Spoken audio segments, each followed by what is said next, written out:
Core Power 2 or Yoga Sculpt? Core Power 2 or Yoga Sculpt? I will ask one last time, Core Power 2 or Yoga Sculpt? What is your choice? Well, you have to think carefully, my yogi friends, my tens of loyal listeners across the galaxy. These classes are deceptively different, man. And when you're faced with such a perilous question, you must choose wisely. I chose wisely today, but it was I almost blew it, dude. I almost blew it. To review, Core 2 is kind of like your medium or intermediate hot yoga situation here at Core Power Studio, downtown Ballstown, Virginia. It is my go-to, my clutch, my forever yoga preference. Core 2, abbreviated to C2, and it hits like nothing else ever will. On the other hand, I had a string of exceptional performances that prompted me to mix it up a little bit. Sometimes you got to put yourself out there in a little bit of a discomfort. You know what I'm saying?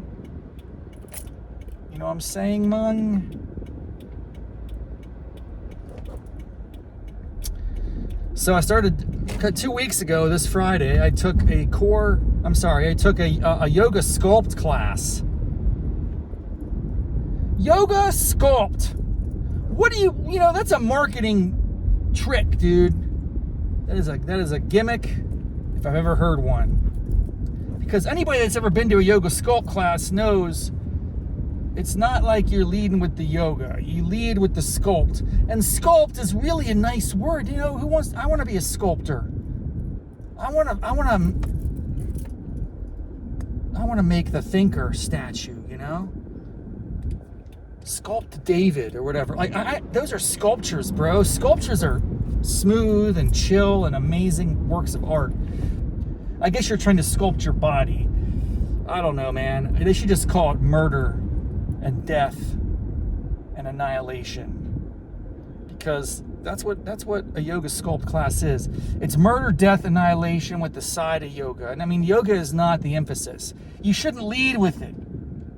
You shouldn't pretend that Yoga Sculpt has much to do with yoga at all. It's got weights, it's got burpees, it's got jumping jacks, it's got all your cardio elements. You got lunges, other jazz. So I'm not a fan. I mean, if I want to go to boot camp, call it boot camp, dude. That's all I'm saying. There's a little bit of yoga. You might start out in child's pose.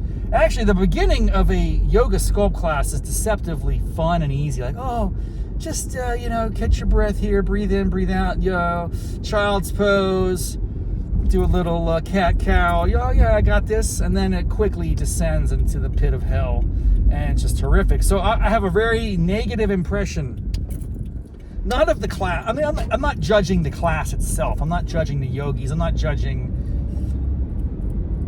anything other than my own perspective on it. I'm just letting you know, to me, that is a nightmare scenario, right? Now, 2 weeks ago, I'm like, embrace the nightmare. You gotta freaking push it, dude. You gotta get into that discomfort. We don't do that enough in our life. We get into routines. My routine is the C2. I love a C2. And even when it's hard and terrible, I just feel like I'm in a little bit more control of myself. Maybe that's not true. Today was a disaster. Today was a reckoning. I made the mistake because it was a game time decision. Am I going to do a C2 or am I going to do a Yoga Sculpt? And both the yogis were there. I came in, as you know, early yogi gets the pose. I was there early. And both the yogi instructors were at the computer. And hey, Rob, how you doing? Now, how you doing? I said, great. I guess I didn't sound like I was being honest because they kind of followed up. They're like, yeah, are you sure about that? That sounds a little forced. I was like, well, you know, I registered for C2, but I should probably be in the Yoga Sculpt. I think I offended the yogi who was teaching the C2 class. And then I knew it. And then for the next 10 minutes while I was doing my breathing and I was like getting ready for class, I'm like, she's going to destroy us. And it's my fault. And boy, was I right. This yogi came in there, guns blazing. And I can't even tell you, this sequence was devastating. And talk about racing mind. I could not stop contemplating the near-death experience that I was enduring. It was very difficult. I guess I'm prone to hyperbole. Was it near death? No, but it was terrible. It was terrible. I was in extraordinary pain for much of that past hour. And the sequence was just unsettling. It really is jarring when you're going from a lunge to a exalted warrior to a reversed half moon. Who is doing this? It's great. I mean, don't get me wrong. It probably makes sense if you're dyslexic or something, but it was amazing. It was amazing to go into these poses without a clue how they lead to the other. The biggest one, and then you go and somehow you get into a triangle.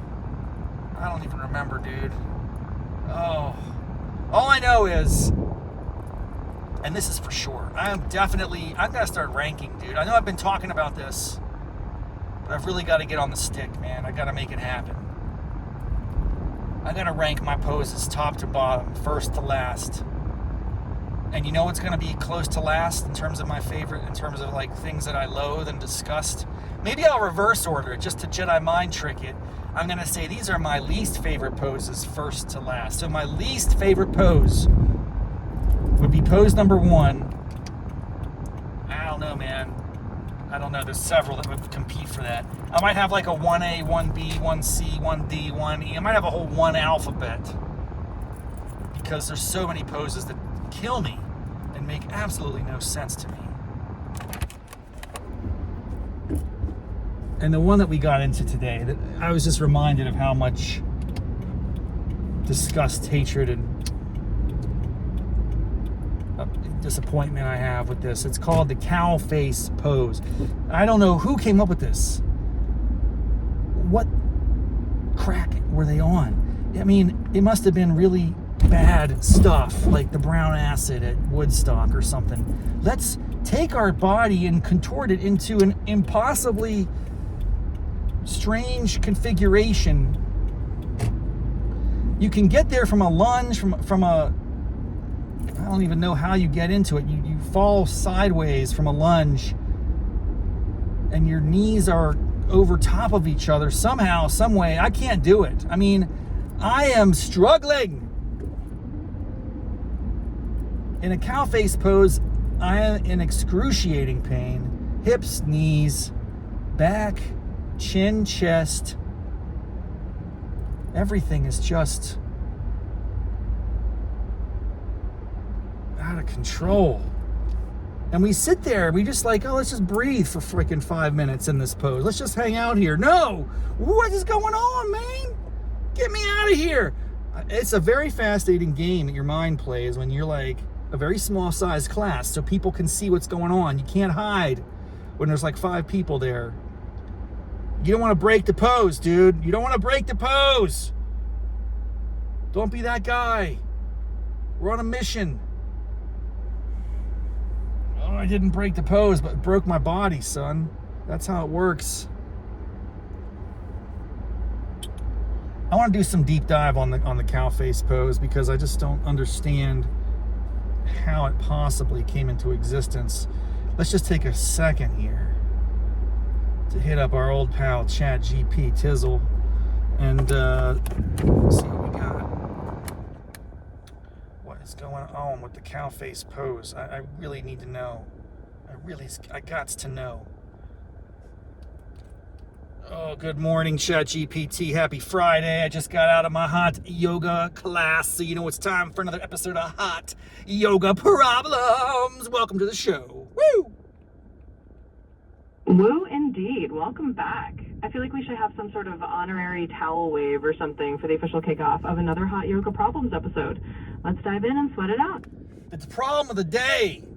My friend, my ChatGPT compadre, is the cow face pose. First of all, that doesn't sound like a real name for a pose. That sounds like an Americanized, bastardized version. So I want you to tell me, what is the actual name of the cow face pose in its traditional yoga language, whatever that's called? Absolutely, my sweaty comrade. So the cow face pose actually does have a more legit name in traditional yoga lingo. It's called Gomukhasana. Gomukha literally means cow face in Sanskrit, so yep, it's the real deal. It's just one of those poses that sounds a bit quirkier in translation.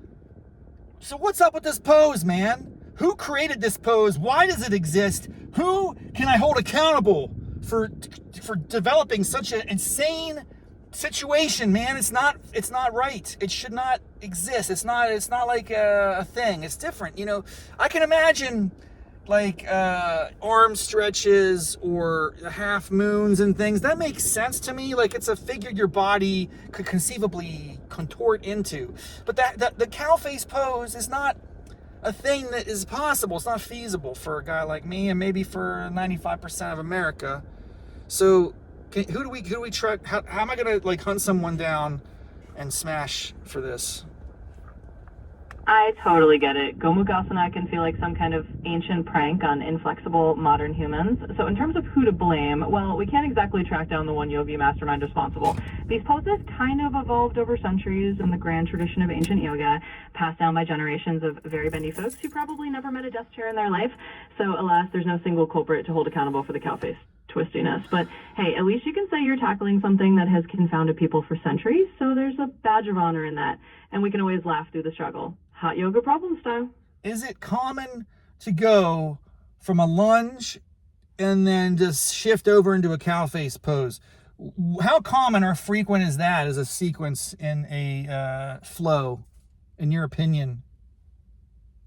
Yeah, so in the grand scheme of yoga flows, it's not super common to jump straight from a lunge into a cow face pose. It's kind of like going from a forward moving position into a bit of a pretzel, and most standard vinyasa flows or sequences, you don't really do that on the regular. Usually you'd see people come into cow face pose from a seated position or maybe from something a bit more grounded. So if you're trying to do that combo and it feels like a rare unicorn of a transition, that's because it kind of is. It's not a super common pairing, but hey, if you want to give it a shot, more power to you. Just know that you're kind of blazing your own sweaty trail.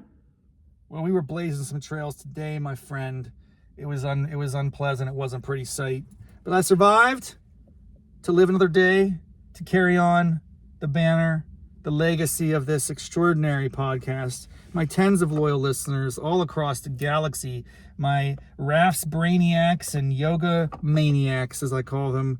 I'm so grateful for all of you. Thanks for tuning in. Goodbye, ChatGPT. Have a wonderful day.